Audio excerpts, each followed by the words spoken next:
Hi kids! Welcome back for another read-along video. For today's video, we're going to be reading Snowball Run. So let's go ahead and get started. Springdale School, I whispered. Please say Springdale School.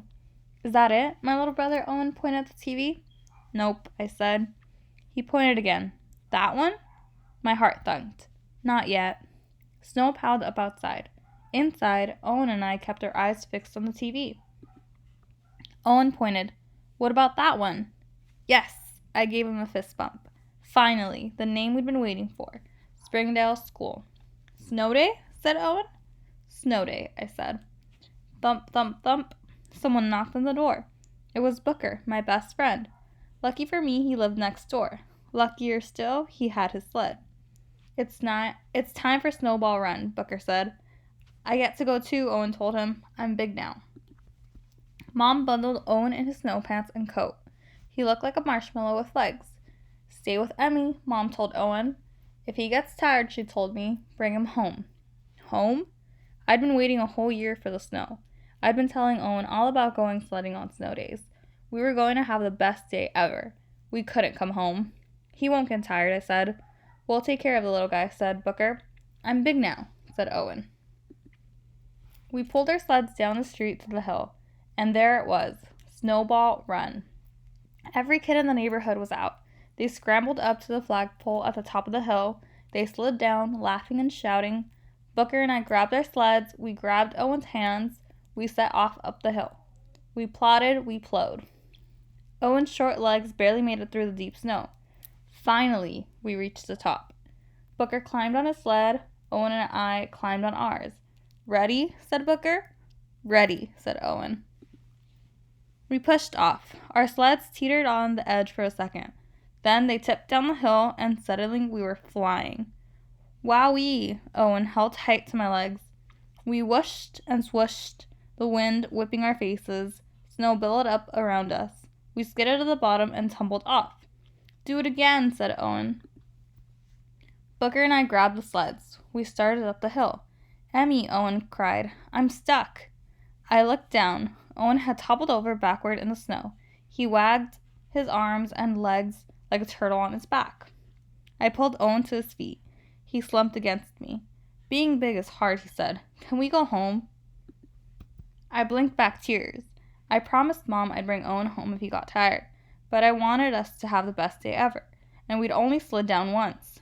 I know, said Booker. We'll pull him up the hill. Yes, I gave Booker a fist bump. When we put Owen on the sled, Booker and I pulled and pulled. We plodded and plowed. At last we made it to the top. Booker and I stooped over trying to catch our breath. Being big is hard, said Booker. We climbed onto our sleds. We pushed off. We flew down the hill and landed in a giggling heap. Then Booker and I turned around.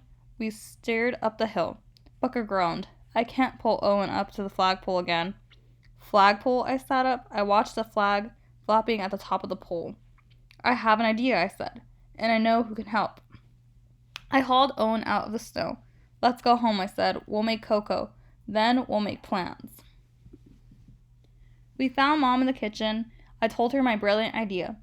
Every morning at school, we raised the flag at the flagpole, I said. We clip the flag to the rope at the bottom, then we pull it to the top. It's on a pulley, said Mom. The rope goes around the wheel at the top of the pole. When you pull one side of the rope down, the other side goes up.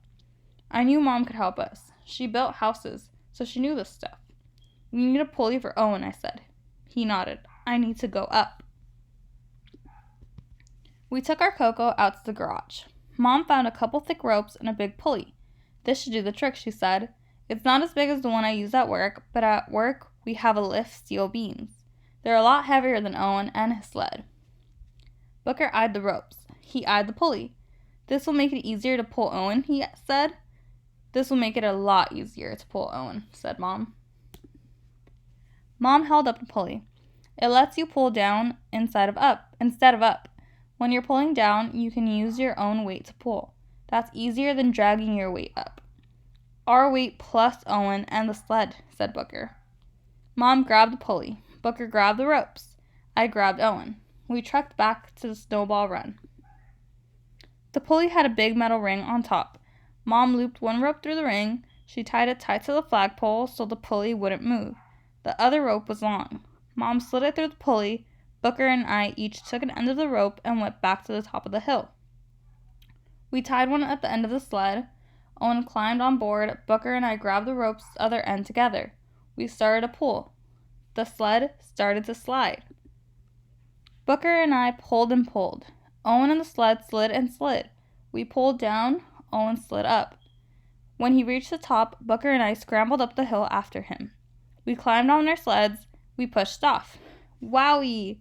Owen's voice rang out over Snowball Run. We skimmed over the snow. The wind whipped our faces. Owen laughed and squealed. We skidded to the top of the bottom, and Owen tumbled off. Do it again, he said. Soon the neighbors' kids gathered around our rope pull. That's really smart, said one girl. Can we try it, said someone else. Sure, said Owen. I'll show you. We got in a line. We all took turns. Whoever pulled the sled up got the next turn, sliding down Snowball Run. We pulled up, we slid down, then we turned around and did it all over again. It's just about time for dinner, said Mom. We grabbed our sleds. I grabbed Owen's hand. We set out toward home. As we walked, Owen leaned against me. Thanks, Emmy, he said. That was the best day ever. I love being big. The end. So I hope you guys enjoyed this little story. On this page, there's a little activity to think like a scientist. So if you guys want to go ahead, pause it, answer the questions, try what they're saying out, feel free, and I'll see you guys next week. Bye.